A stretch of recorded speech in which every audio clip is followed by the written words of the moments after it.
Okay, we are live. Yay! Yay! Let's see. Yay! If anyone is waiting. Is anyone out there yet?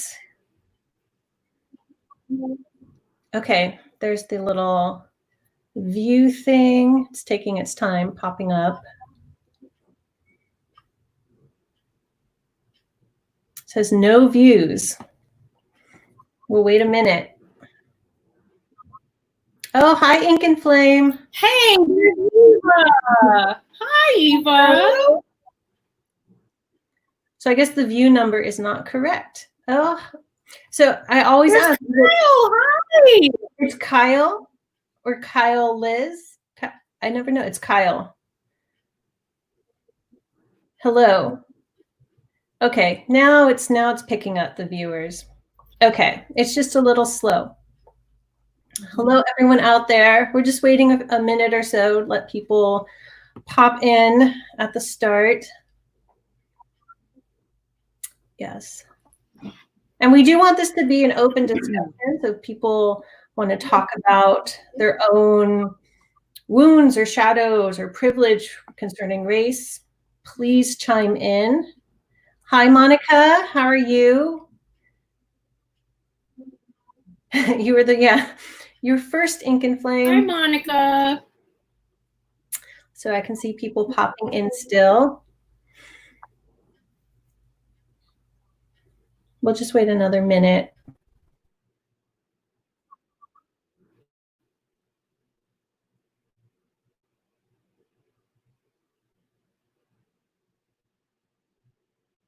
Issue. Oh, there we are. We're back. There's been a little bit of internet touchiness this morning, but I think we'll be okay. It could just be Sunday morning. People are online. Hi, Sacred Turtle. Wonderful. Yeah, this is an open discussion, hopefully. I mean, we have stuff to talk about, obviously, but yeah, I just kind of wanted to open. Naset is here. Hi, Naset. Thank you for being here. Okay, so should we start, Natalie? So we thought we'd start just saying where we come from. Like, because Natalie and I have very different upbringings when it comes to race. So should I start? Yeah, go for it. Okay. And I always say interrupt me if I'm just like blah, blah, blah, blah, blah, blah, blah.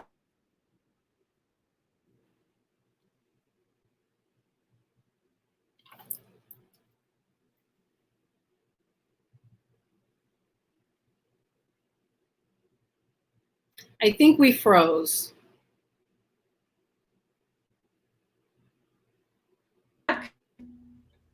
Okay, I think we're back. Can everyone see and hear us? Are we okay? Ink and Flame says, is it hard to run these drawings? Not really. Once you figure out how to do it, it's pretty easy. Okay, I think we're good. Let us know in the comments if you can't hear us at any point. I guess it's okay if you can't see us, but if you can't hear us, because it's a discussion. So again, my background, I was born and raised in San Francisco, California, a very multicultural city. I think right now, I recently had looked this up, there is no majority race, and a majority race means a race or ethnicity that has 50% or more of the population. So there's no majority race there. Family members, by blood, by adoption, we just call them family, by just grouping, I guess, of all different races.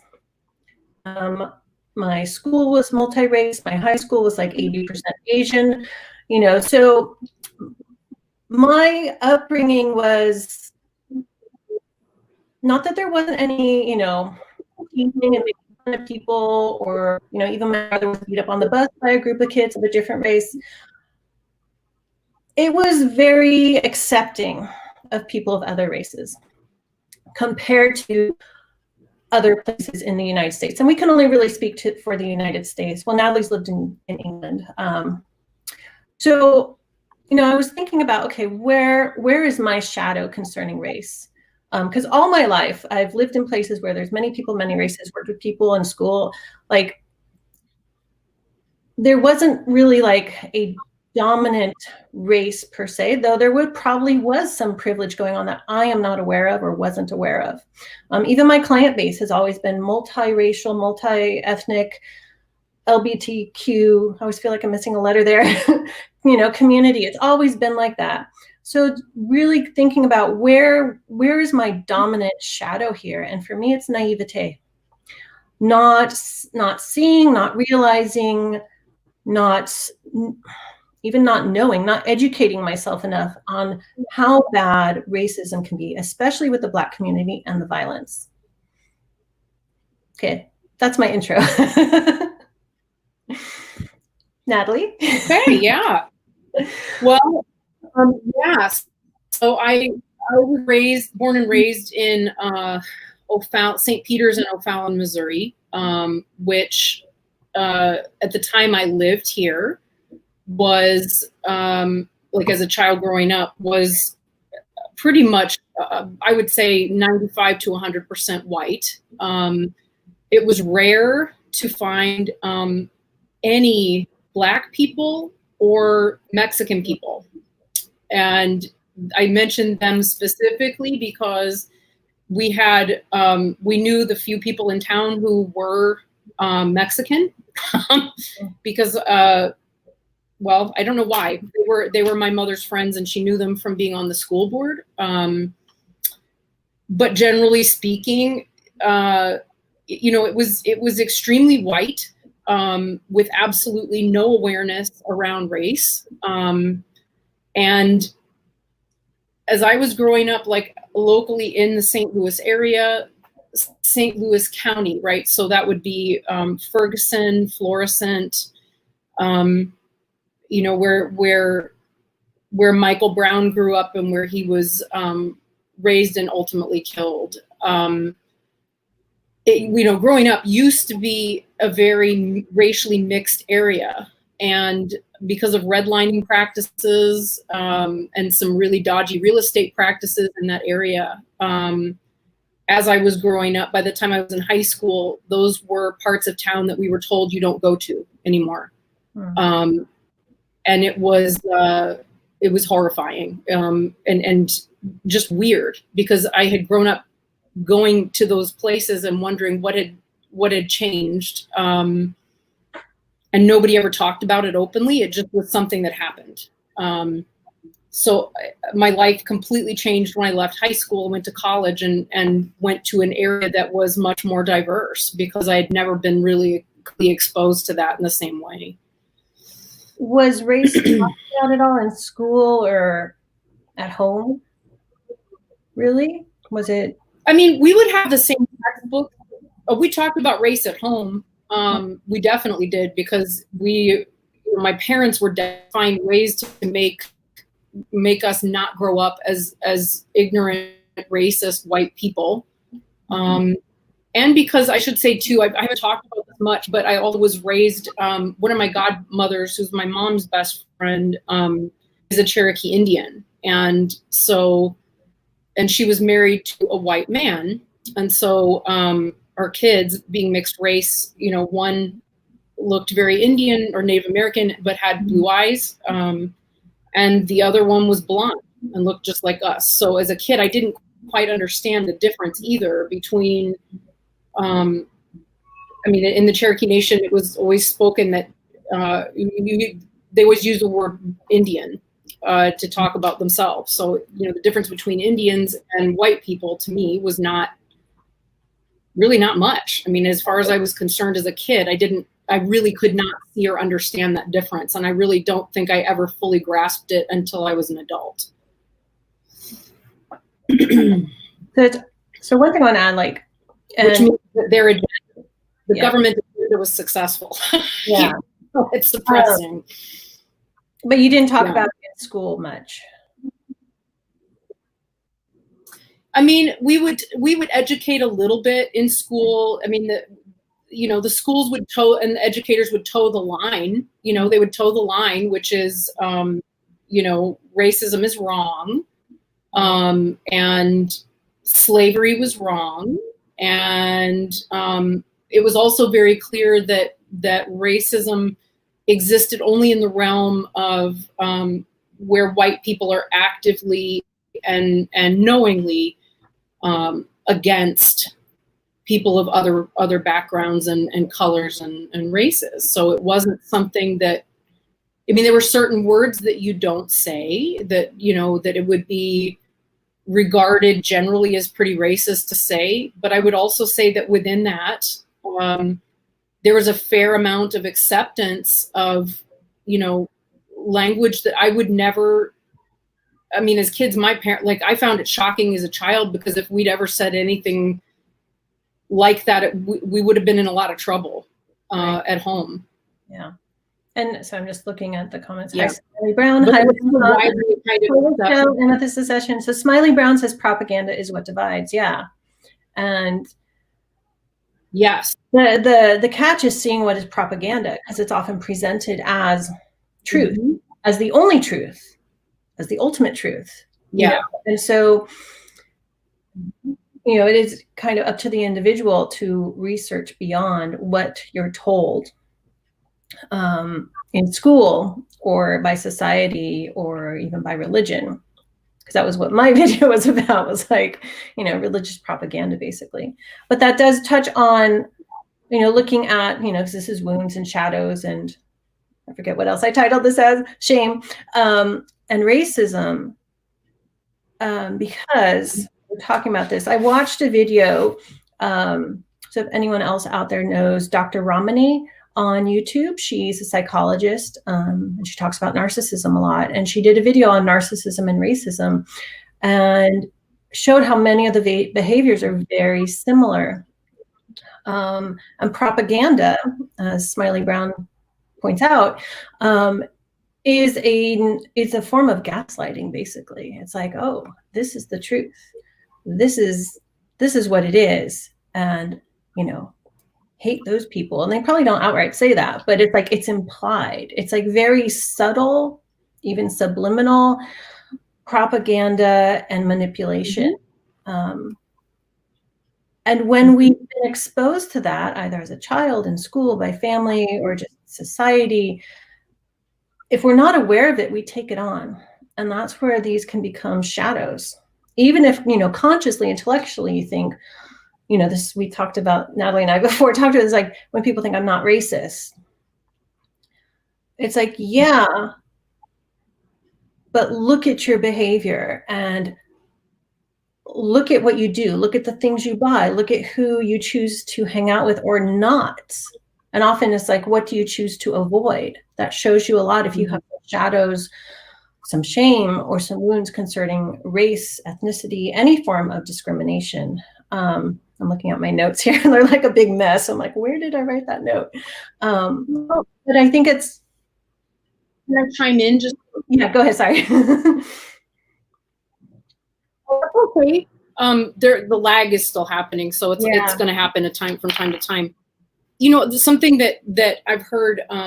I don't know if you're familiar with Jane Elliott, who did the brown eyes, blue eyes experiment in the 60s. No, I don't think I am. She does a lot of work on racism.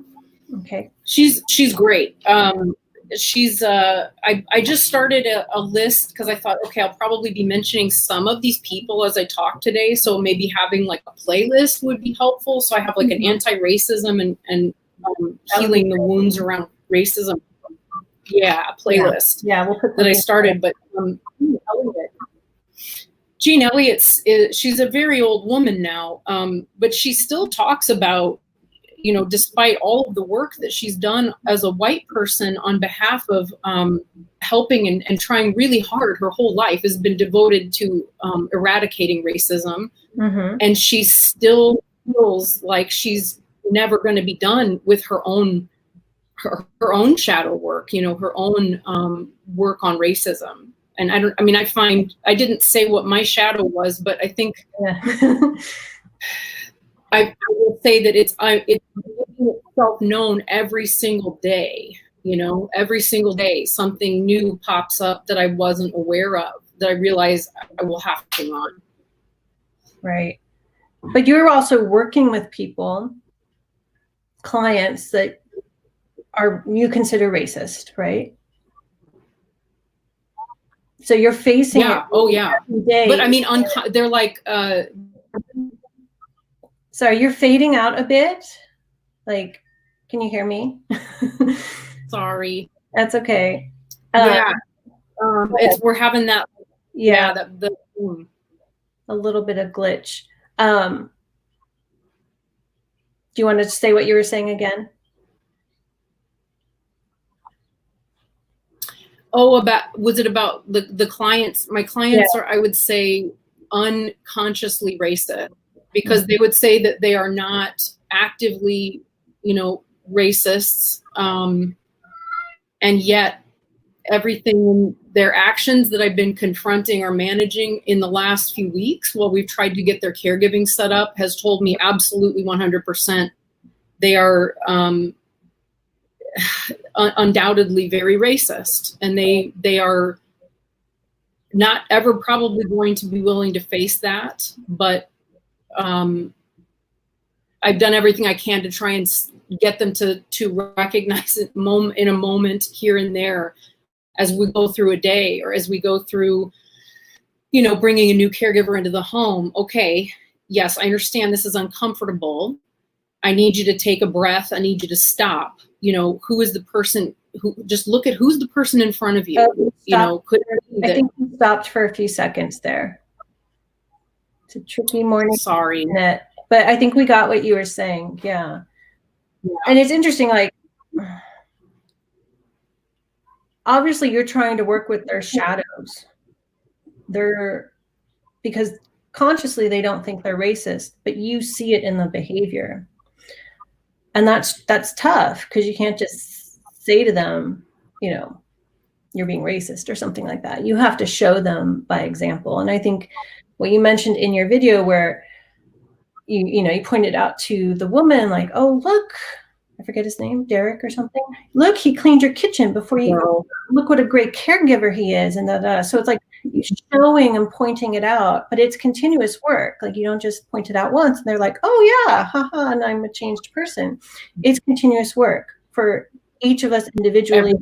If you're surrounded by people and you're trying to show by example. Yeah, it's tough. It's really tough. And I think they might be a good example of sort of like the societal or the systemic,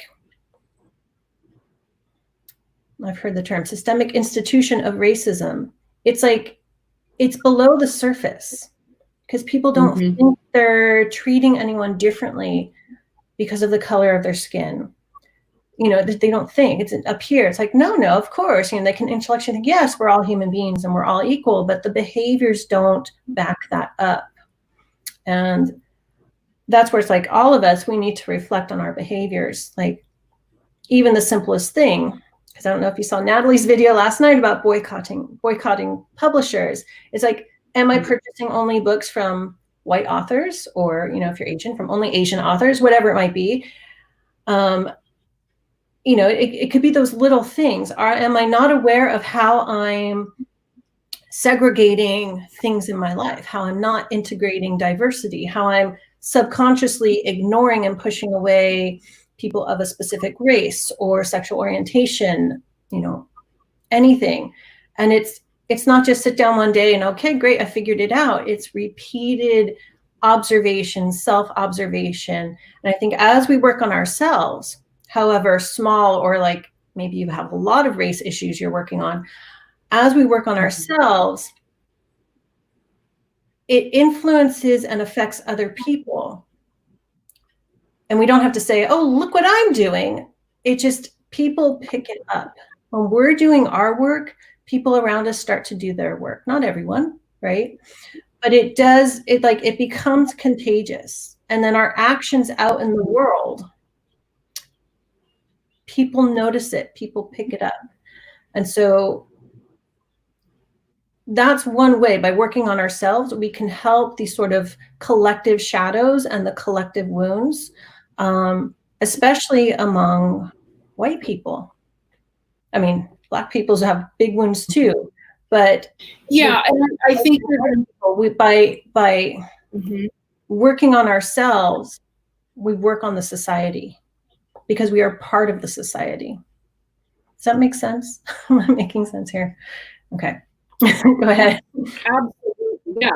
I mean, I think very, very Buddhist perspective in many respects, you know, is that, you know, taking into account, like, if I take care of my own suffering, I take care of my own pain, and I address my own privilege, my own, you know, inherent racism and inherited racism, you know, it will have an effect. But I also think, realistically speaking, you know, the biggest thing that I've faced in my own work is how to talk to other white people about it, because that's been the hardest thing that I've encountered, you know, is to try and talk to other white people and say, you know, listen, you know, it hurts me what's happening, and it hurts me to hear you say that, or it hurts me that I'm hearing an unconscious bias come from you that you're not aware of, you know, to be able to speak that and say that in a way that's skillful or loving, as an intervention, right? Without being hateful or mean, right, to the person that's, you know, that you love. Usually it's someone that you love. If it's a struggle, if it's not, you just call it out. You know, there's nothing at stake. So you just, because they might react back. They might backlash back. And this is all tricky stuff. And my experience is what they do. Yeah. Okay, I want to go through the chat because yeah, there's a lot here. Okay, so backing up. So Joe says Aboriginal Australian people were not considered human beings until the referendum came through from the Flora and Fauna Act. Wow. Yeah, that's another thing. Like, you know, depending on where you live, all cultures, there is racism in some way. And those wounds don't go away when, you know, let's say an act is passed. We have to, as humans, as society, as the community, have to continually work on that. Yeah. Okay, I want to get I have lots to say. Joe says nothing else has changed regarding racism in my that's nothing. Yeah. And unfortunately, it does take a long time to change people's psyches, for people to work on their wounds, the wounded, and the ones who are the racist people who have their own wounds in a different way. Smiley Brown says racism exists because people leave.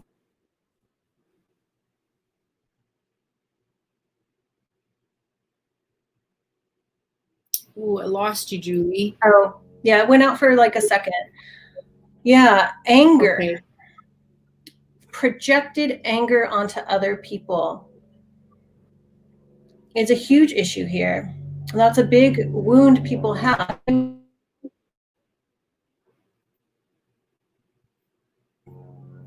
Yeah. And this is like, we all need to look at this within ourselves. Ink and Flame says, she's to Joe, I've been curious about Australia's racism. I know little. Oh, Joe says they are loud and proud of racism. Shameful. Wow. Yeah, I've heard some of what's going on there. And so, yeah. Let me get through the comment. Okay. Amethyst Ascension says, you know, I think from a point of perception, we are all racist to a certain degree. For me, it's about awareness of our own thoughts and where they come from. Do they come from? Yeah. Where do they come from within the psyche? What is the motivation behind it? What is the wound behind it? What is the fear behind it? What is the anger behind it? What is the shadow behind it? What is it just the ingrained message of your upbringing behind it? I mean, it doesn't necessarily have to be like a wound or a shadow, but it's just like something, it's a thought process, subconscious, that is continually there. And that's why it's like constant reflection. If we don't work on ourselves, we can't change society. We can't go out and like tell people to change when we're not doing it ourselves. I'm going to go down a little. Smiley Brown says, oops, wait, I lost it. Okay, elites manipulate race to keep everyone below them. That does happen. Yeah. Yeah, that's a power play. A lot of it is about power over people that maybe, some the Australian example, people think are not human or are less than or not as good as you. It's an attempt to elevate oneself, but that means that the individual or the collective group, maybe not everyone in the group, right, has an inferiority complex. If you want to get psychological here, it's like to put other people down to make you feel better, which is interesting because that's also very much a narcissistic trait. Hi, Raven, morning glory. Rochelle, I'm achieving to be the best person I can be and always be mindful. Yeah.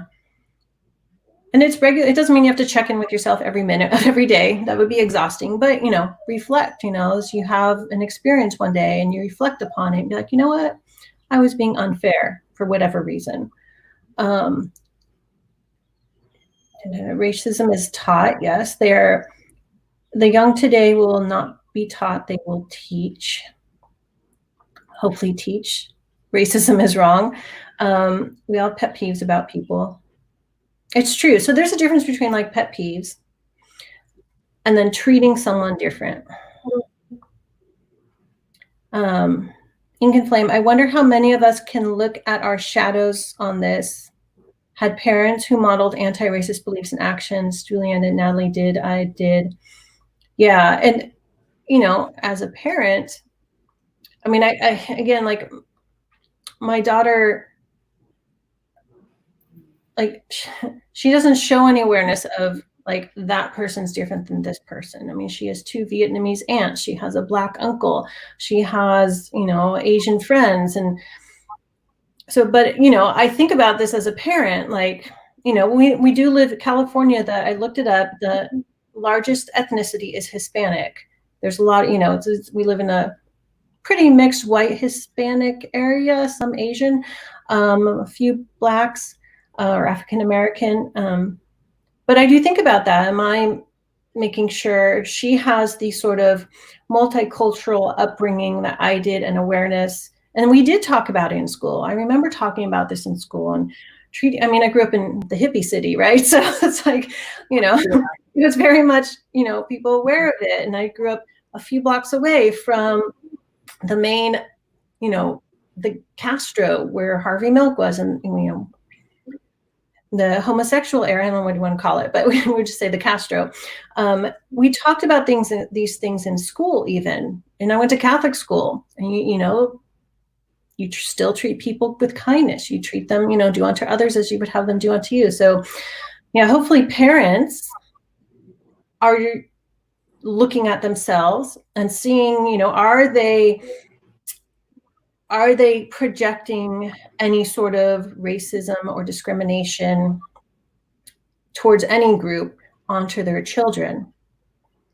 And sometimes that is subconscious projection. I mean, that's a trick of parenthood. Like, I listen to things I say and I'm like, oh, that I'm not going to say that anymore. More often I catch my husband, right? Because it's easier to see it in someone else. But it's like,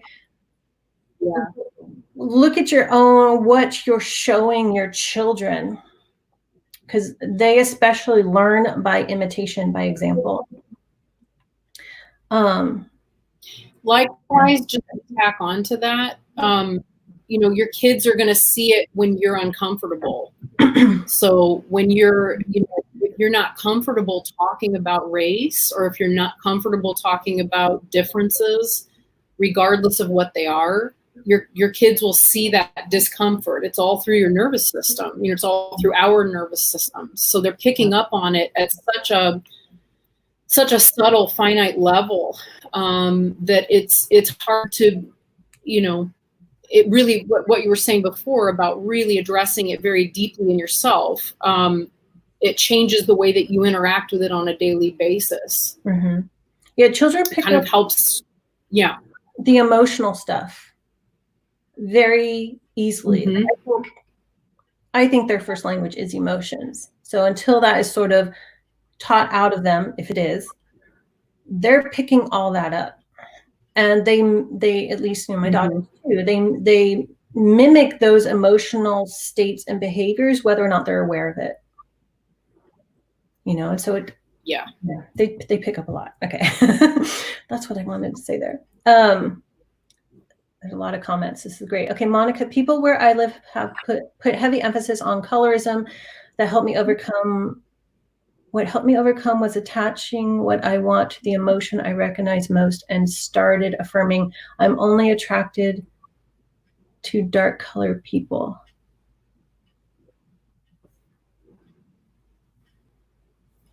Okay, can you clarify on that? Where that's coming from, Monica? Yeah. I wonder, could you clarify that for us just a little bit more clearly? Yeah. And I know Monica's in India. Kyle Liz. My introduction to privilege was at age of 22 in college, when I was the only white person in a class. At the end, many of my classmates thanked me for essentially being accepting of them. Wow. I've been seeing it from the opposite point of view. Interesting. Yeah. So one thing that helps is to put yourself in the opposite point of view.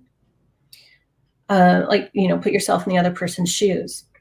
So, it helps to just think about experiences you have, or when you encounter an experience and you're like, okay, if I was in that person's shoes, how would I feel?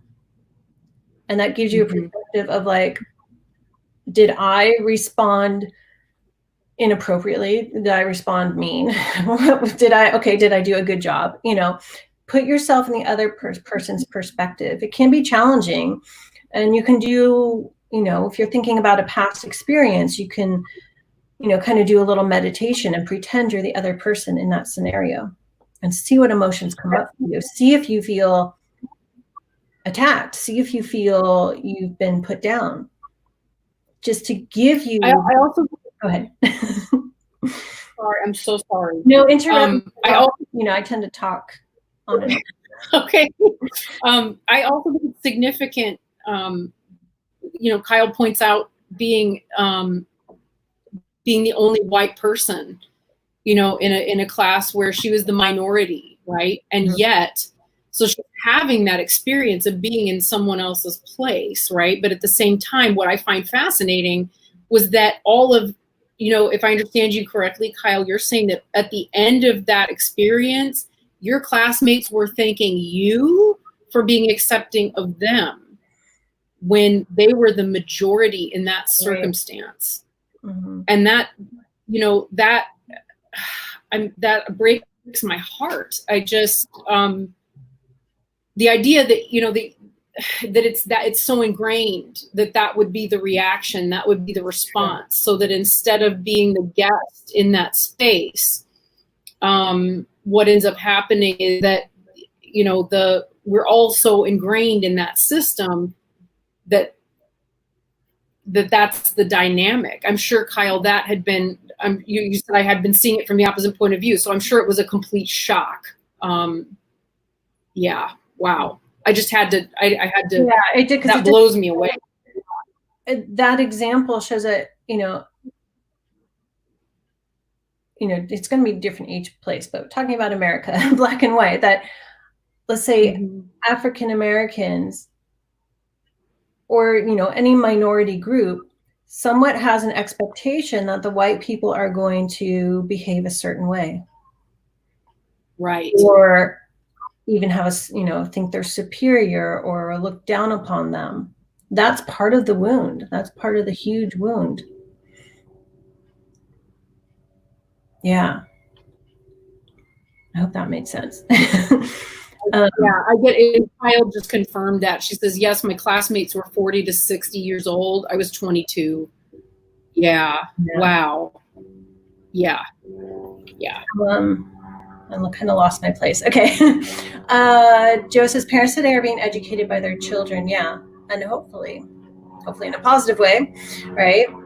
Smiley Brown, the shame is a result of finding the truth and doing nothing to change it. Yeah. Yeah. So finding, and doing nothing to change your inner being, nothing to change how you treat other people. Yeah. Hi, Veronica Jude. Ink and Flame says, my kids have attended public, charter, and magnet schools with high diversity. As a result, most of their friends have been Black and other minorities. Yeah. Yeah. But, you know, and there's some places in the US that don't have diversity. I think that's probably a large chunk of the US. Of course, I come from very diverse, I mean, there's parts of California that are very white, but like the very diverse places in California, and I lived in Seattle for 15 years. Like, so yeah, again, that's part of my naive shadow, like not realizing how separate some places are and how much racism and violent racism there is. Sacred Turtle says, I'm 62 and was lucky enough to be raised by, did you just read this one? I'm raised by my mother who spoke out against racist beliefs. Awesome. And demonstrated by her actions that racism was wrong. Nice. Yeah. Lavender Rivers. I think it's important to let our kids know that we've made mistakes in the past. And yeah, that's a good point, is not owning up to mistakes and giving to children or even to people in society among peers and social groups that, oh, I've been perfect, I've never done anything wrong. You know, that's kind of getting back to like this sort of narcissistic attitude, like I'm perfect in every way. You know, I've done nothing wrong. You know, that's bypassing. It's bypassing your own issues, or, you know, even stopping for a moment to reflect within. And it's not easy. I know I talk about it a lot, but it's not easy. It's hard work, and it's continuous. It's not like, oh, I have a revelation, great, I'm done. Then that's just the start. Just the start. That's usually the point at which you get in trouble. Yeah. So Monica, I meant it as using affirmation. Oh yeah. I had a bias because I was taught, started using, okay. Yeah, so using affirmations, that's what I think this is what you mean, Monica, using affirmations to shift your mindset, your thinking, but it's like the subconscious thinking and patterns. Yeah, exactly. Affirmation, sometimes I call those mantras, and you just repeat it to yourself. And it's like you're reprogramming your psyche, and you can reprogram your psyche. But again, that takes work, and you got to say it to yourself repeatedly.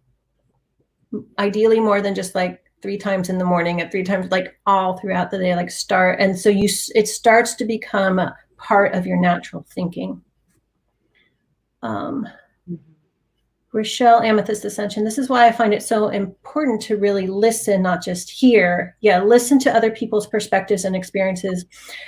Also why I feel it's so important to forward other stories to others. Yeah. And that's something I was thinking about, like, you know, just with my upbringing, like people of different races and different cultures, like listening to their stories and their experiences, like getting to know people who are different, to me, really enriches the relationships.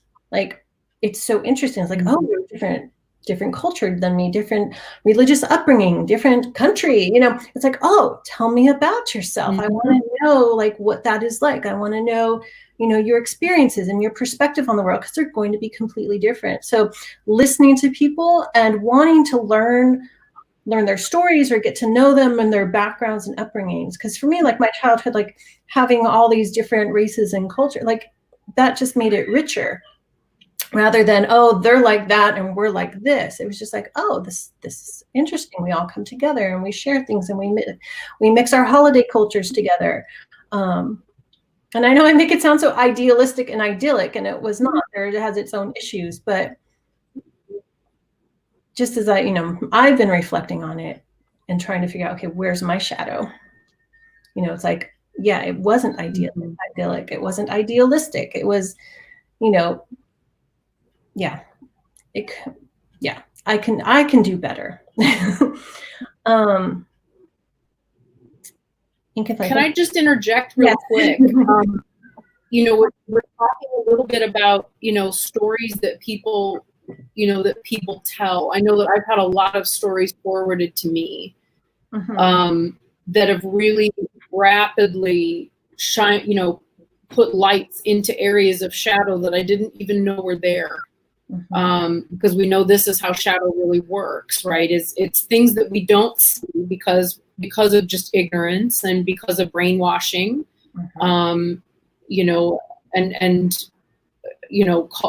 inheriting so much cultural baggage.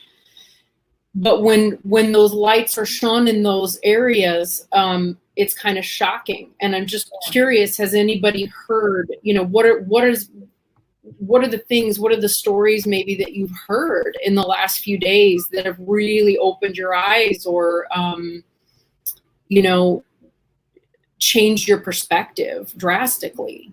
Yeah, share some of your stories. Because I would imagine for most of us, yeah. Okay, let's catch up here. Get some story. Let you guys type. Thank you for your ink and flame, and thank you for your input. We are fortunate for our parents' examples. Yeah, but not everyone is, and that's unfortunate, right? Kyle, yes, my classmates were 40, 60 years old. Oh yeah, that's the one you read. Okay. Yeah.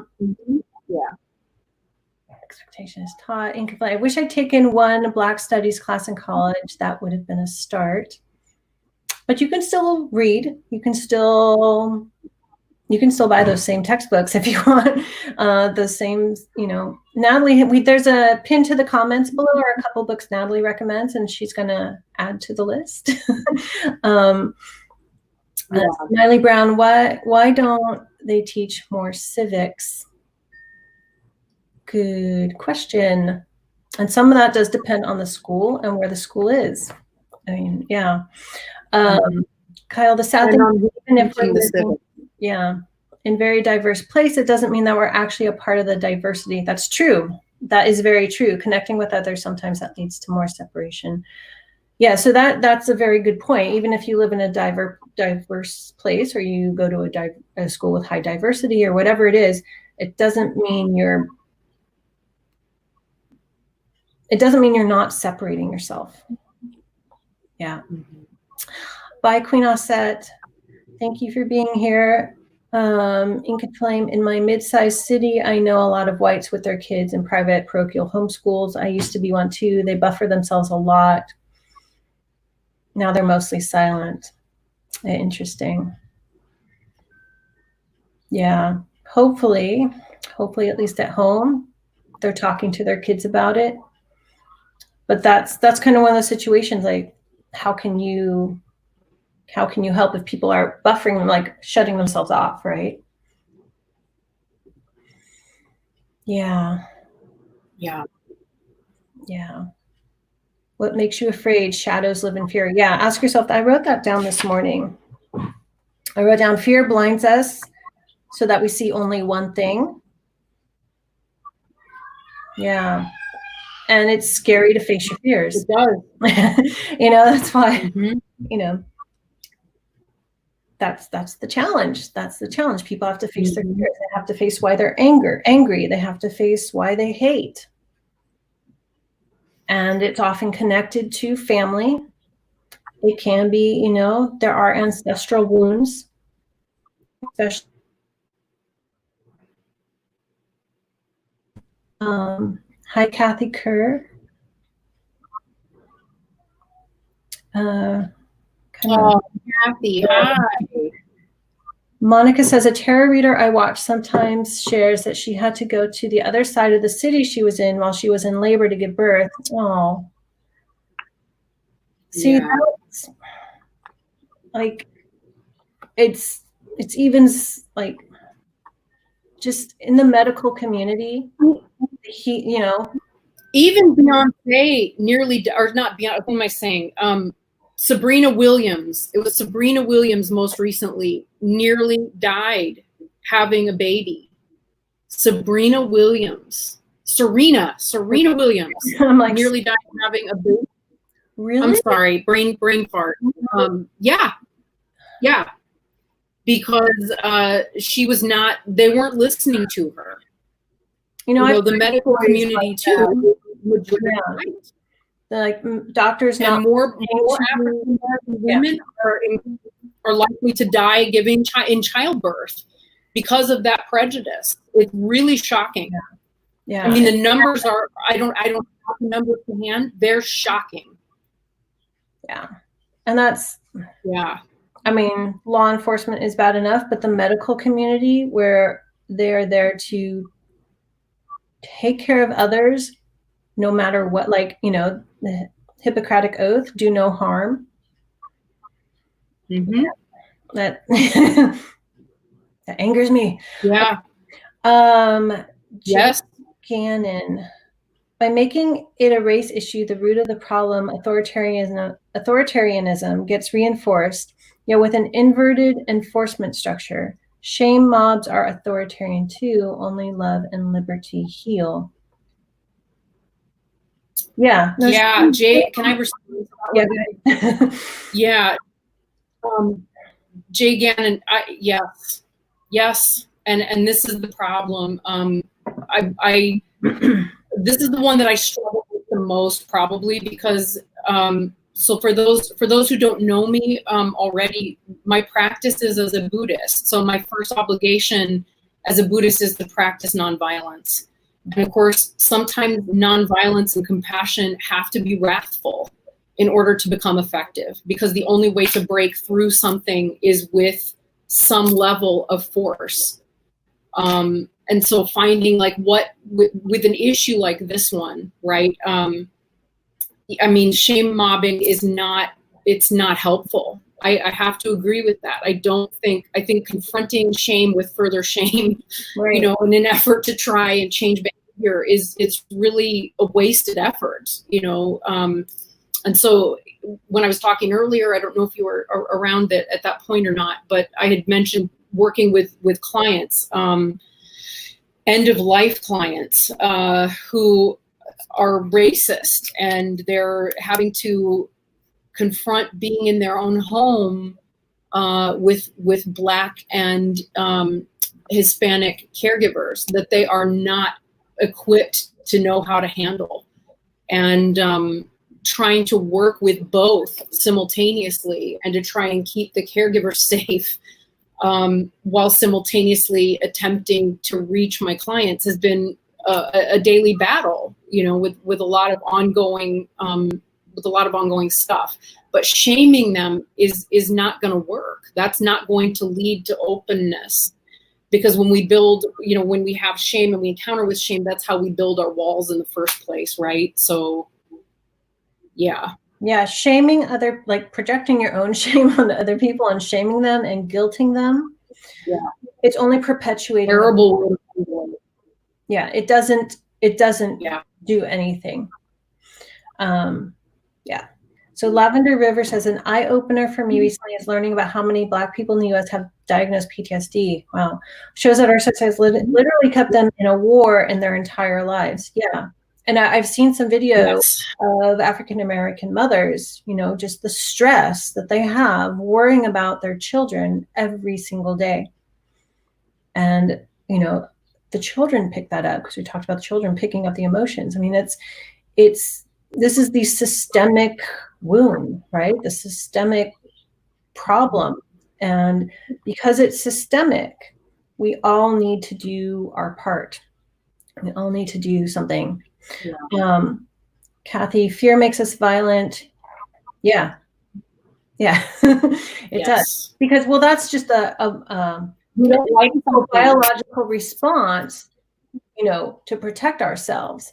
But in society, where lots of, you know, survival in the wild instincts don't apply, this is where we need to use our minds, you know, like we need to look at ourselves and be like, whoa, okay, I'm overreacting there. This is not a life and death situation.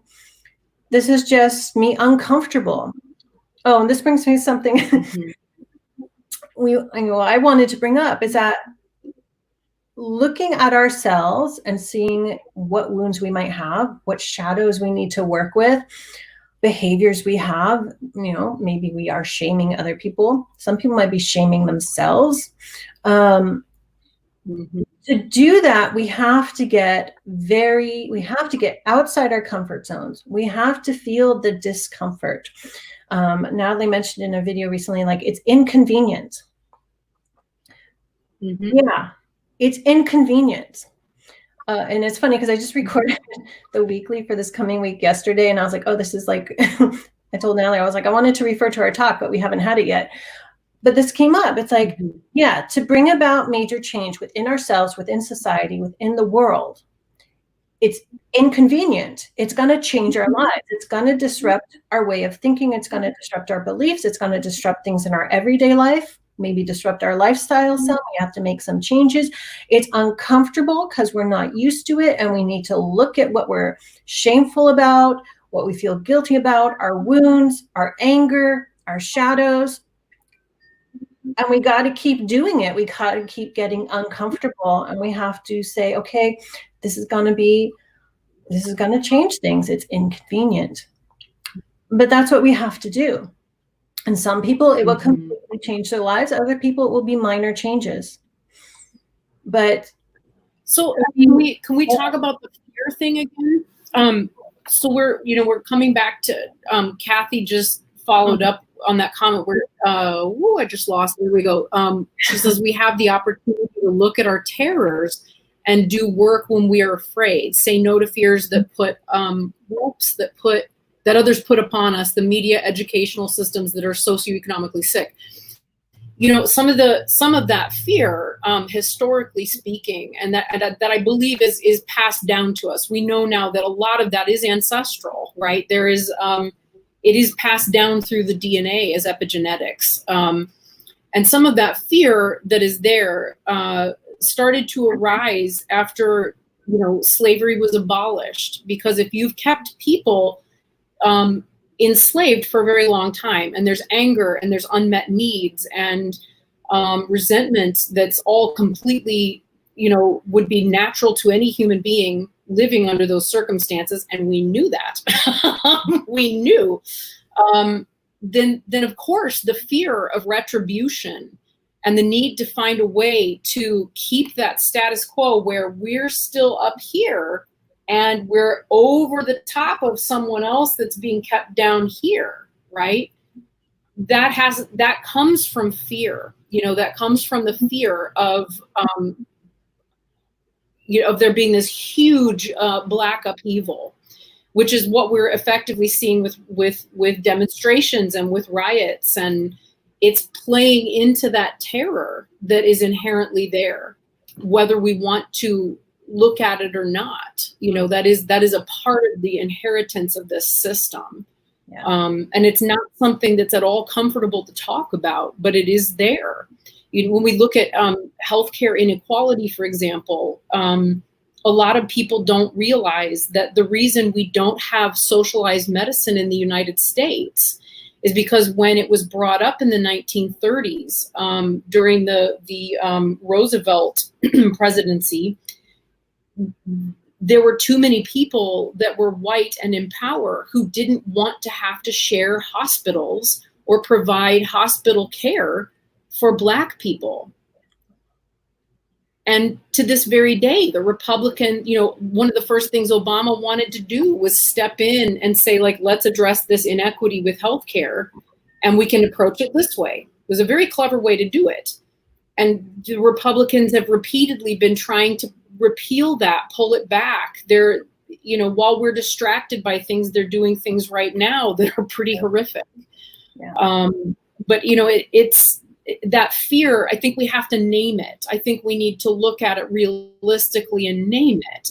And while none of us here directly participated in it, it doesn't mean that it's not part of our inherited, an ancestral understanding of the world at a very unconscious level. Yeah. And then there's also, the collective consciousness, which we're all part of. So that's the collective consciousness of people living that, as opposed to the collective unconscious, which is, the universe and other things. We're still all a part of that. Yes. Whatever work we do on ourselves, whatever changes we make in our physical life does have an effect. So this is like, the sort of the argument or the bypassing argument of like, well, I'm just one grain of sand on this enormous beach. But one grain of sand makes a change and another grain of sand makes a change, and they affect other grains of sand. It's like, we all, even if you want to argue what can I do? I'm just one person. You are one person, and you do have an effect. You do bring about change. You may be maybe strongly influential to some people, in your life, like your family and your friends. Maybe you're on social media and you can, put the message out there, show people what you're doing, what you're working on, what change you're doing, or speaking up, or just, some people just say one thing, we each can each have an impact on the world. So I don't like that argument of like, I'm just one person, what can I do? I think that's just an excuse. It's a bypass. At least talk with your family. At least talk with your friends. At least do your inner work and change your behavior, because it does have an impact. And so that's one way to talk to our family about this, because I think that's a big one, right? You're right. Because how do you address racism in a family member? How do we confront that? I don't know that I have all the answers. I'm just throwing out all the something to think. It just depends on that family member, and are they an angry person, or are they just naive? Are they just unaware? I mean, there's a lot of one of my best friends got called out by her husband. Yeah, one of my best friends got called out by her husband the other day because he said, "I'm sick of you having to call out every member of our family about racism every time they open their mouths." And of course, she's not. She's choosing her moments very carefully and very, I think very wisely. But his perception of it is such that it feels like she's calling everyone out constantly. Wow. There's just so many. There's not one answer to that. There's just so many layers, and each person is different. And that's tricky. That's very, very tricky. And some people, it's like you just can't, because they're going to blow up in your face. Yes. And that's where it's just show by your behavior, and maybe it will hopefully affect them, or they'll pick up on it in some way.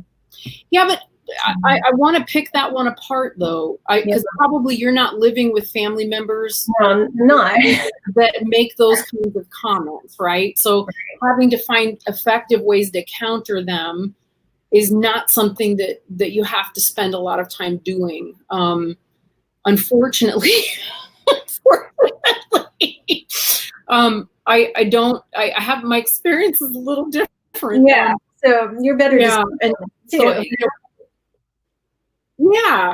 and so like my sister has her mother-in-law living with them at the moment because she just had a surgery and they were taking care of her.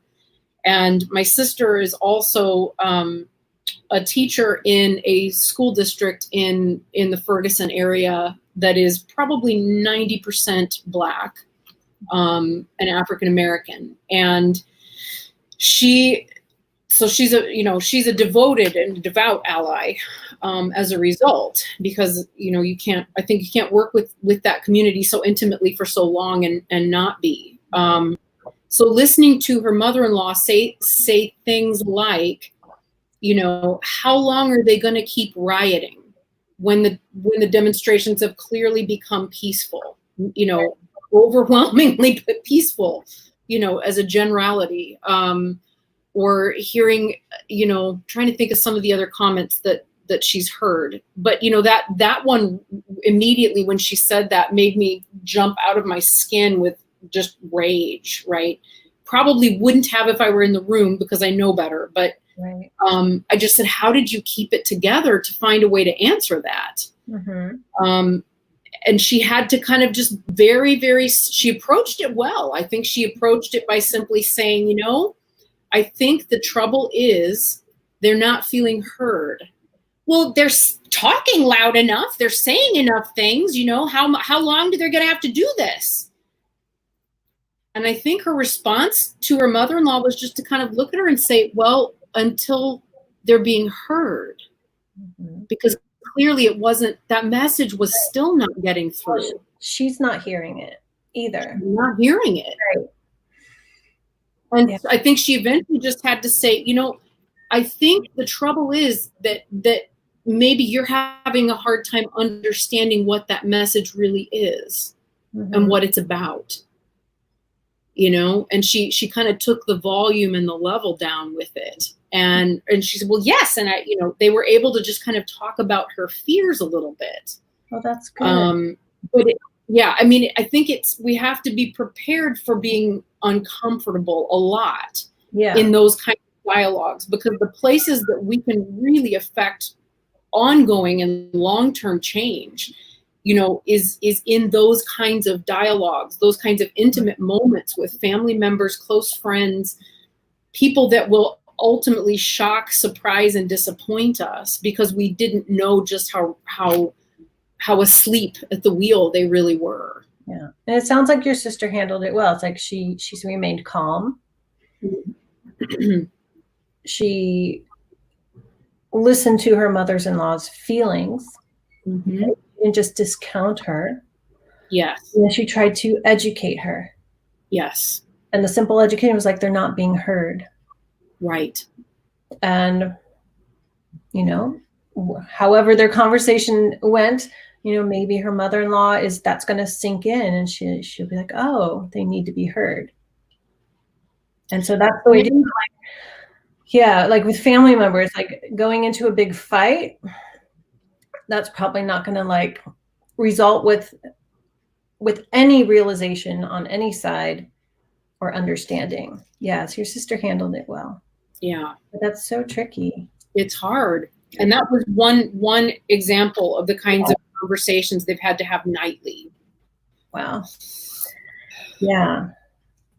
Yeah. It's tough when you have to like be with people every day. Yeah.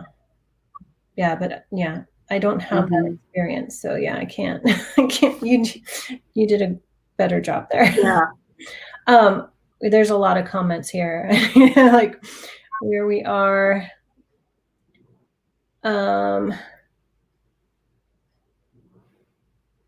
Okay, I think so. Smiley Brown says life begins outside your comfort zone. Yeah. Lavender Rivers, I remember the end of a Spike Lee movie was just one word on the screen, unlearn. Yeah, oh wait, I think I missed some.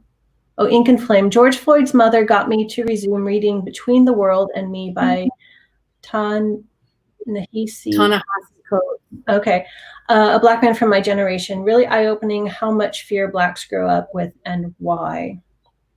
Yeah. And that's something I need to do is read some books. And it sounds odd, but I didn't read any American literature in high school. We had lots of electives, so I took other things. So a lot of people do, well, at least in San Francisco, read a lot of books. I remember what my brother read and my sister read, but I just kind of took other classes. And so that's where I can educate myself much better.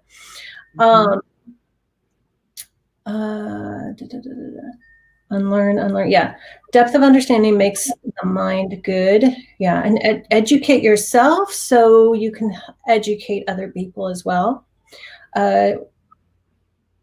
Joe says, my mom openly disliked Asian people until my twin married an Asian person. Yeah. Sometimes, you know, something like that does it.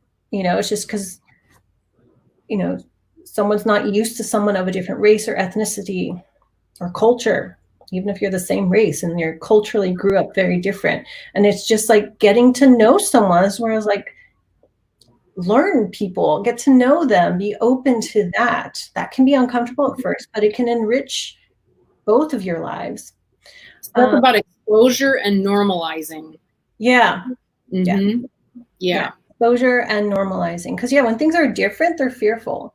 And we hear what we don't understand. Right. So if we don't understand another race, let's use that example, like let's say someone doesn't understand Asians at all because they've never had an Asian friend or been around them and they're just like people out there, we start to fear them because we don't understand it. And then we develop all these ideas in our heads. Maybe we take on stereotypes in our mind that's how they are. And so that can often perpetuate the fear. Right. But to know someone and like, oh, okay. And it's completely different. I wish it were that easy all the time, but it's not. But it can happen that way. Kyle, we have been socialized to accept and ignore the inequalities that exist everywhere. If you dissect your thoughts and assumptions, yeah. And again, that's, you got to dissect, re-dissect, go back and reflect on your dissection. Yes. Lavender Rivers, call them, check on them, let them know what they're reading in the paper isn't the whole story. Yeah, media, I mean, newspapers can't be 1,000 pages thick every day, right? So you only get what's chosen to be put out there. Whale song, I had a patient say something similar to me. I replied, I am listening to the many peaceful protesters, which is much more common, but it is the danger that gets more attention. Yeah. He replied, you're right. Yep. Yeah. The more white people ignore my gentle anti-racist posts on Facebook, the more I know my message is correct. Yeah, I don't know how to feel about the lack of oops, it jumped. Where do we go? Yeah. They come in and they move, and I'm like, whoa. Yeah. I just sow seeds as lovingly. Yeah, just sow seeds as lovingly as you can. Enlighten and educate. Yeah, but it is interesting, like, yeah, the like messages ignored, or people unfollow, or unsubscribe. And I noticed that when I posted the announcement for this, I was like, oh, that's interesting. But it just gives you an idea. Okay, am I getting a message out? Are we going to, are we hitting a nerve? It's like, you have to hit those nerves when yourself, and in what you do, it'll hit nerves in other people. But then you're like you're hitting a nerve. It's like playing on a guitar. It's like it's setting something off, and then you hope it sets more and more off. We had a nice conversation in a small start. Yeah, and sometimes it's just those small starts. Because you can't make somebody change. You can't make someone think differently. You can't make someone realize something about themselves, but you can give them those small starts where, strike those nerves, hit that chord, or, just those little bits. Yeah. And Kyle says, exposure, normalizing, getting to know. Yes, that's the bottom line solution. But people struggle with how to reach out in an authentic way. I hear you on that. That's so hard, isn't it? It's really hard. Well, because people have to realize, oh, I have to behave different, or now I want to behave different. And I think there's a stop where it's like, oh, people are going to notice something. But you want them to notice something. Yeah. Yeah. That's part of getting uncomfortable. Like, I got to get uncomfortable with, like, oh, someone might say something like, oh, why are you saying that now? Or, it's like you have to, yes, the discomfort. And then Kyle follows up and she says, like at Whale Song 81, maybe the best way to reach out as part of your everyday role. I mean, yeah, that's hard. I mean, so Kyle works in a university. Yeah, and I don't believe you're faculty, Kyle. I think you're not faculty, but you work intently with students, or intensely with students, maybe both. But yeah, it's. I think also recognizing, wow, I don't know, that's hard. I think it's being awake, when you're doing that work on yourself, like you were talking about earlier, Julie. Academic advisor, there we go. Thank you. Yeah, I mean, it's recognize, when you start to see what the systemic inequities are, and you start to see the ways in which someone in your particular role may have been, participating unconsciously within that, as you begin to identify those things, I think being really authentic and just naming it that way is part of it. Like I had that when I was still teaching at a university. Theater is really, really white. and really based in white values, white understandings of text, white texts, everything. And trying to find a way to adapt your practice as a theater practitioner at a university. It's not just around like teaching plays or writing, but movement or voice and speech opens up a whole new can of worms. Because if standard American English is a particular way,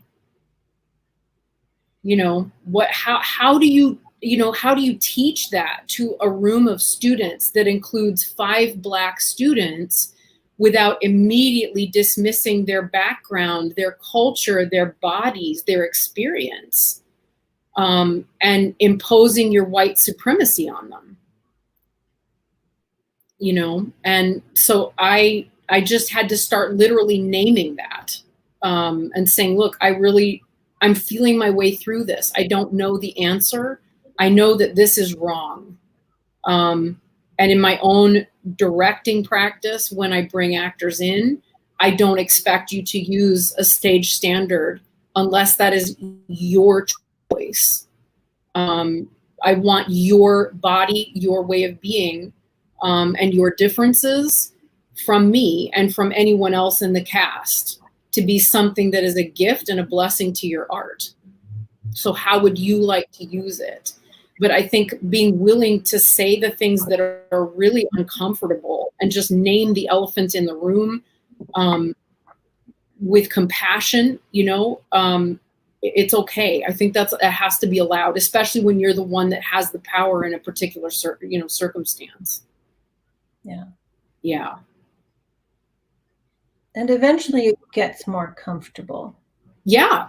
But you have to get uncomfortable first. Right. You're making a change. You're changing your way, your behavior, you wrote how to reach out in an authentic way. It's like, because your authenticity is changing. Yeah. So you can even say your sense of self is changing. Yes. And that's uncomfortable within, right? Yes. And it's like showing that externally. Yes. Yeah. But it does become more comfortable, and then you get more comfortable with getting uncomfortable, so it gets easier. Yes. And you get comfortable with crying too, because it hurts. It starts to hurt. You see that things are painful, and your ability to like hold up that facade of like, it's okay, I'm in charge, I know what's happening, starts to just slip. And I don't think that it shouldn't. I think to let people know that injustice is painful, or that witnessing something, that's hurtful to a student in your class or in your cast, that's necessary, Yeah. Because if you suppress that, then that can project out as anger upon someone. Yes. So like that's part of like the whole cycle of wounds and shadows and shame, and so feel your emotions.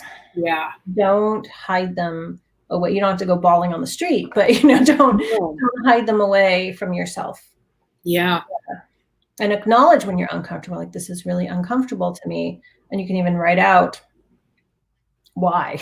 And that will reveal quite a bit when you write it out, rather than like, oh, I'm just uncomfortable because of this, because our thoughts tend to stop there. But if you write it out like, oh, I'm uncomfortable because I realize I don't understand this race, and it makes me act this way, or I tend to just avoid it, or whatever it might be. Mm-hmm. Yeah. But ideally, we're all growing and evolving, right? And so what makes us, quote unquote, authentic, and I think that word is thrown around a bit much, but what makes us authentic is shifting too. Yes.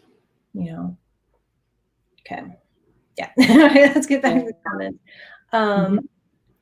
Oh, we are hitting a nerve. Yes. Uncomfortable because we generally don't want to do that. Yeah. We want to be healers, but the healers have to work on themselves. Yeah. So Jay Gannon, the education needed is economic. Black lives deserve to be non-exploitable. Ideas like universal basic income or protesting ballots that create bailouts. Oh, bailouts, right? Bailouts that create destitution are the root issues. I'm like, I can't read right now. Not, I was going to say destitution. What are the root issues, not identity politics? Yeah. Yeah. There's an economic gap that needs to be addressed. Definitely. Whale Song, why do you think people on sub are unwilling to be part? I think so, or because it makes people uncomfortable, and so they want to avoid it.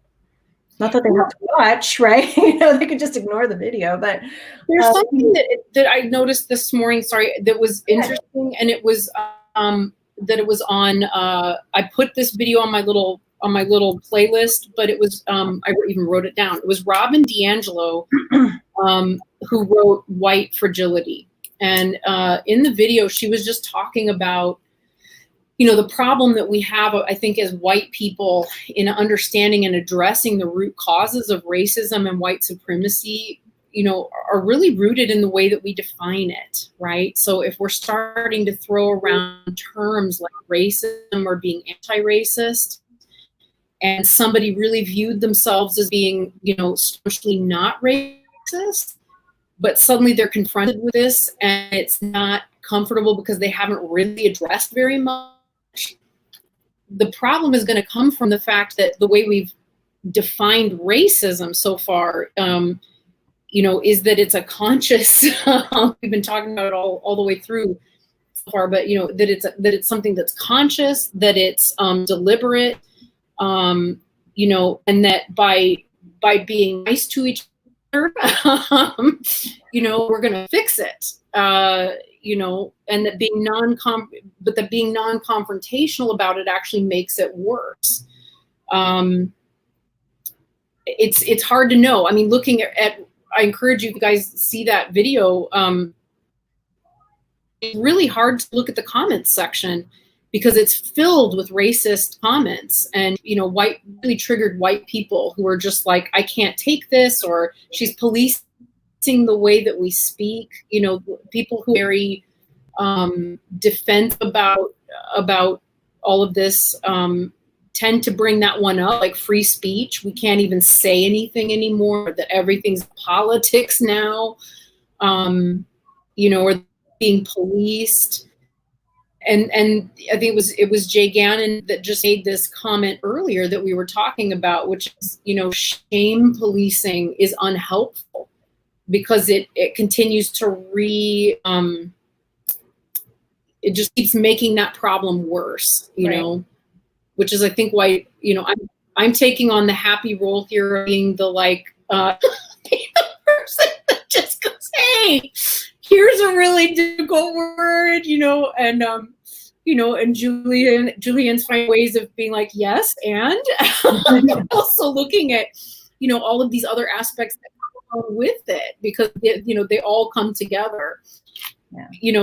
If we want to affect really good change, I think people will, if the more people in our own community become accustomed to hearing all of us talk about it at whatever level we're capable, whatever level of comfort that we have with it right now, the more and more we're normalizing that as a thing that's okay to do, and it needs to be okay to some degree to be able to say, I'm white and I'm terrified and I'm scared. I'm going to open my mouth and say the wrong thing and somebody's going to get offended and I'm going to get attacked for it.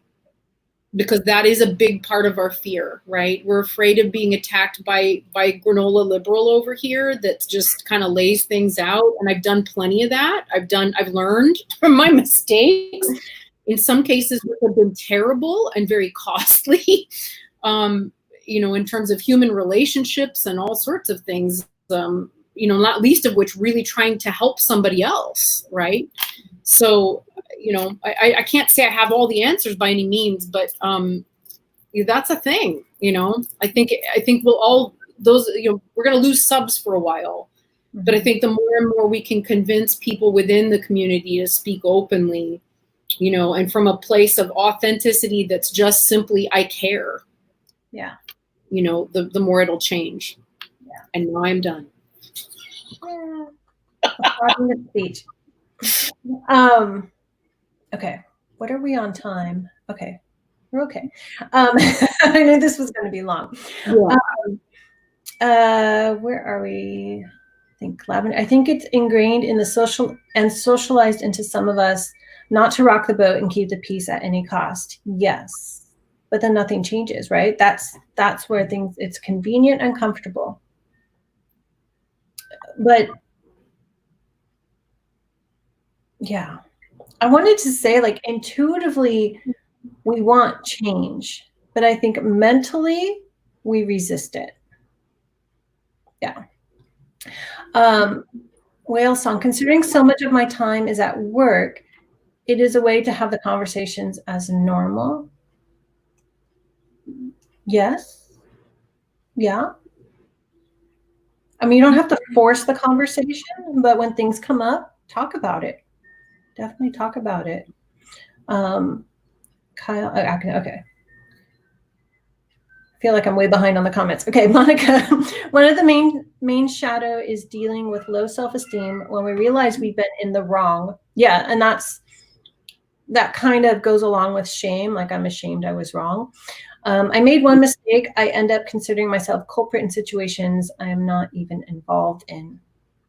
So taking on other people's guilt.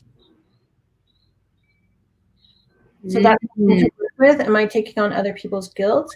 Or just taking that on, is that a sign that I have a sense of guilt in me because of something? I mean, there's so many layers to go with that. Mm-hmm. Smiley Brown, we have all taught to stay poor. Society tells you grow up. Society tells you grow up, get a job, and then die. Yeah, that is. I'll say that is a philosophy that's out there for sure. Oops, I missed my spot again. Oh, I'm totally lost. The comments came in and it all like, are you on now? Where are you? Okay. Kyle, yes, but you also addressed an issue, not just polite chit chat. She's talking at Whale Song. That's the beauty of it. Yeah. Lavender Rivers talking, Natalie. That's for you. Mm-hmm. Graduate as well, can absolutely vouch for that, even studying the history of theater in the era of minstrelsy. Mm-hmm. Focus seemed to be directed towards the white experience. Completely. At the expense, and specifically in that time period, at the expense of the Black community, very much. Whites don't want to rock the boat for different reasons. Yeah. And the personal reasons can be so different for different people, also depending on where they live and their family and their upbringing. But yeah, they have to recognize that their peace is not the norm for Blacks. And that's, just that realization, that understanding, like, the white privilege life, thinking that that's normal for everyone, right? And it's not. It's not. Can I throw out a quick example of that? So one of the Black caregivers that was brought into my client's home got off on the wrong foot with them for a number of reasons, and this will probably be infuriating to most of you. But she something just beeped on my phone. I don't know what that was. Anyway, she made the mistake of empathizing with my client because he said he was cold. And she said, well, I tend to be cold a lot too. So my client's wife offered her a blanket, which she graciously accepted and said thank you, and sat down on the sofa where she would have been sitting anyway with her blanket. It got conflated into a story that all she did all day was sit on the sofa with a blanket. And so then I asked the client's wife, where did she get that blanket? The client's wife told me where she got the blanket. I then turned around and I said, so you're telling me that you called me to complain that all she did, quote, all she did all day was sit on the sofa with a blanket. She would have been sitting there most of the day anyway, because that's the job at the moment. Mm-hmm. But you're mad about that and you think she's lazy, and you're the one who gave her the blanket. And we had a big conversation about that. That got her off on a bad foot. So then what, 4 or 5 days later, she had to call in and say she wasn't coming to work. And when I asked the care agency the next day, I said, I have a terrible feeling. Is she okay? One of her family members was shot, and that's why she didn't come to work. Mm-hmm. And so when I explained to the family, look, she had a death in her family, right? I don't want to racialize it. I just said she's had a death in her family. She's not able to make it today. Well, she's lazy. She should just show up. There's, other people have to just show up. It doesn't matter what happens in your life. You still come to work. No empathy for a death in the family at all. No. And there's no way I just said, I won't say to the client or the client family what happened, right? Because that will not help the situation. No. That there was a death in the family was not a good enough reason for her not to come to work. So I mean, the double standard problem, it just, horrible. And that's her everyday life. She can't just show up to work and do a good job and be given praise for that or be given understanding about, anything. Right.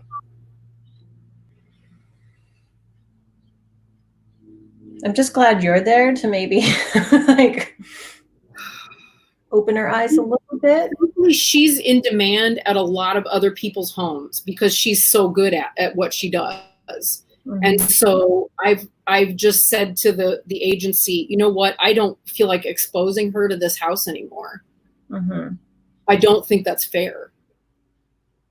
She's not going to have any repercussions in terms of her hours, how much work she gets, nothing. This does not affect her. Yeah. No. Well, that's good. She was taking on extra. Not because she wanted to, but because there was a demand. Yeah. Yeah. I'm glad you did that though. Thank you. I mean, this is depending on where you live, right? And depending on how bad it is, these are the kinds of things that, and I mean, Whale Song has just been talking about having to do plenty of that at her job too. Mm-hmm. Yeah. Yeah. But that's what we have to do. If at your job, an opportunity arises to point something out or educate someone or do something, do it. Yeah. Yeah. Let's see. Whale Song. Can't think of a time since I was no longer a child that asking questions in a respectful manner offended anyone in my personal experience, even the hard questions. Would like to understand. Depends on the person you're asking. And I think these are all yeah. Mm-hmm. Good questions. Hard to give just one answer for. Kyle says, Mother Teresa, don't worry about the numbers. Reach out to one person at a time and start with that person next to you. Yeah. Smiley Brown. Yes, minorities are the face of the so-called problem. Take into account the whites in Arkansas, Tennessee. Yeah. So unfortunately, minority faces have been put on problems, right? Yeah. And so that gives white people an excuse, that's their problem, that's their issue. But emotional, psychological, societal problems run through any race, any ethnicity, right? But that's sort of the scapegoating. That's their problem. That's how they behave. Yeah. Not me or my people. That's a huge issue. And that's complete denial. That's projection. Yeah. Mm-hmm. Smiley Brown. Until we remember who we were before society told us who to be. Yeah. Yeah. Sorry, the dogs are barking at something outside. Probably a cat.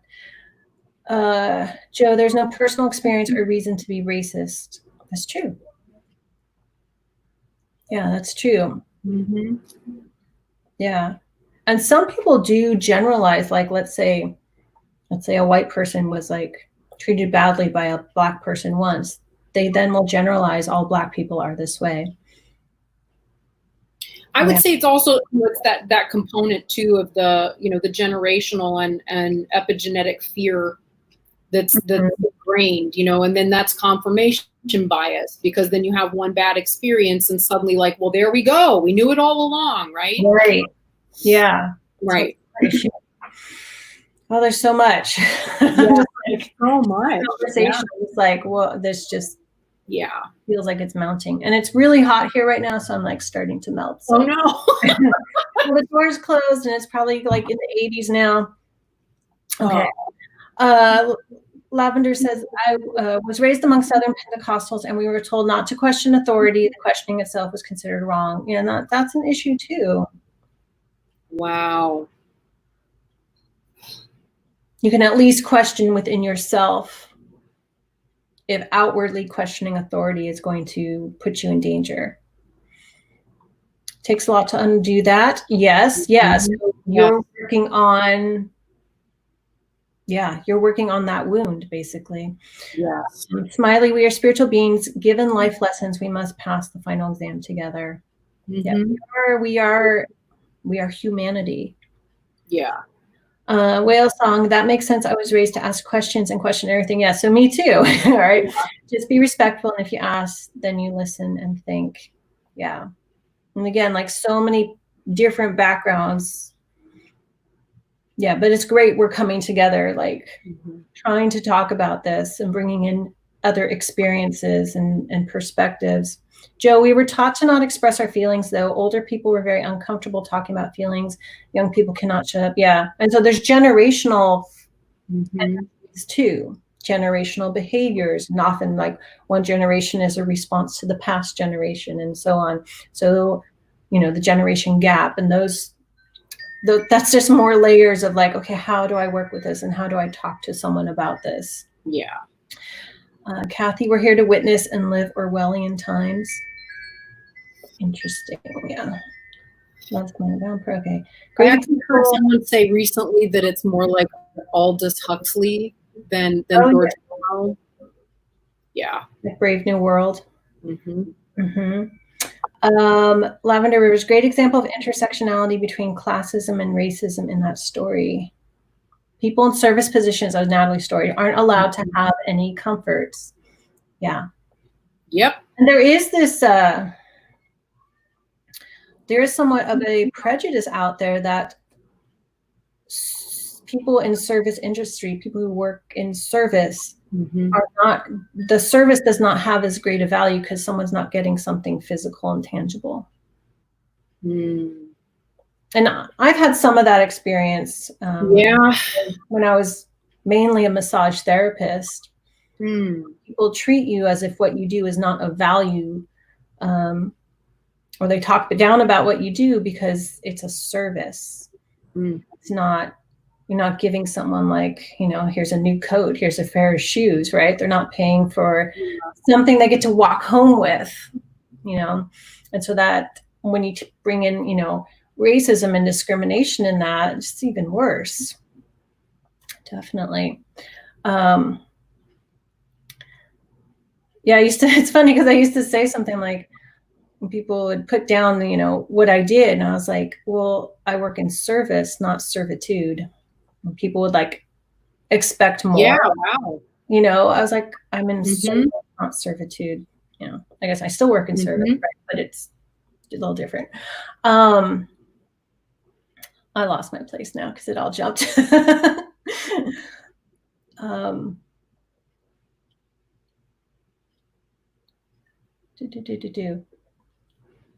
Talking about feelings. Okay, I think. Oh wait, I think I found it. Okay. Yeah. Jay Gannon. Modernism, Trump, freedom versus postmodernism, BLM, equality. Metamodernism is emerging to transcend these dualities by honoring and integrating them. Metamodernism, I'd not heard of that. Wow, me neither. Jay Gannon, these are great. I love this. Lots of philosophical. That's like a whole philosophical tangent there. That would be a whole other conversation. But I'd not heard of meta-modernism. Yeah, it's Kathy. It's important to ask how we can help, and so that's something you can do if you don't know, and you can ask someone, "How can I help? How can I help you in such situation?" You know, it depends on the situation you're in, right? Yeah. Smiley Brown. If we don't do the universe will force us. That is something I believe. Like, if we don't work to bring about the change, starting within ourselves and then our communities and beyond, it will happen for us. And actually, so referring back to the weekly for this coming week, the Tower was the first card, and that's often what I say with the Tower. If we don't bring about the change that the Tower is asking us to, it will happen to us. And it's usually not pretty. Ink and Flame, I learned that in my Reformed Anglican Church too, previously in an evangelical group. Wow. Don't question authority, don't trust your instincts because we're all sinful. Wow. Yeah. Sorry, Eva, that's awful. Whale Song, just feeling better, which is better. Just feeling better, which is better the shoes any day. A little confused there, but okay. Lavender Rivers. Yes, Ink and Flame. Yes, exactly. Our inner voice is automatically wrong to them. And Ink and Flame, I'm on year 5 after leaving my church, and I think I'm mostly free. But yeah, so you have to unlearn church, like religious teachings, church teachings, things like that. Yeah. Okay. Anything else anyone wants to add? Because we're over an hour and a half now. I'm melting. I'm puttering out. Anything you want to add, Natalie? I think just that it's important to kind of, I mean, I feel like we've come to a place where, you know, the tension has come down significantly, and we're able to just talk and be human and supportive of one another. You know, and I love that. I love that. I think just continuing to have this dialogue and talk to one another, you know, through our channels or through Instagram, and keep holding space. You know, Kathy points out, you know, love you ladies for holding this space. Oh, thank you. I mean, I think, yeah, we love you all too, you know, and it's important to hold this space so that we can all grow and learn. You know, we have to find the way to figure out how do we embody that change so that we can be it. And that's hopefully what we're going to be able to do. Yeah. And remember, it's continuous. It's continuous. Ongoing, long term. Yeah. Thank you, everyone, for being here. Thank you, Smiley Brown, Lavender, Kathy, Whale Song. Oh, so Whale Song. Sorry, I was talking about massage being of no value. After a massage, I feel better. Oh, yeah. Yeah. Oh, okay. Yes, it is. I know, like, the comments are like after the conversation shifted, and you're like, wait, what? Right? Yeah. Thank you, Kyle. Thank you, everyone. Ink and Flame, whoever else is here. Yeah, so it's just basically posing a lot of questions for us to question ourselves and life and our behavior and where we come from and how we can grow and change. And I think it's just good just to talk, you know. And I want to point out, not everyone's going to agree on everything either, and that's okay. Like, one thing I've been thinking about a lot lately too is a part of discrimination or prejudice, racism, is people wanting everyone around them to be and think and believe just like them. But, you know, to be a true friend to someone means you accept them and their differences. Yeah. You know, and you hopefully learn from each other, right? But yeah, we can't all be clones of each other. Yeah. Right. Well, I guess it's the thing, like Brave New World. It's not going to be that, you know, perfect utopia of us all being exactly the same. You know, our differences make us interesting, and we can all get along, hopefully someday. You know, that's the utopia, is that we get along with our differences. Mm-hmm. And we respect each other, and we learn from each other, and we grow together. Yeah. Yeah.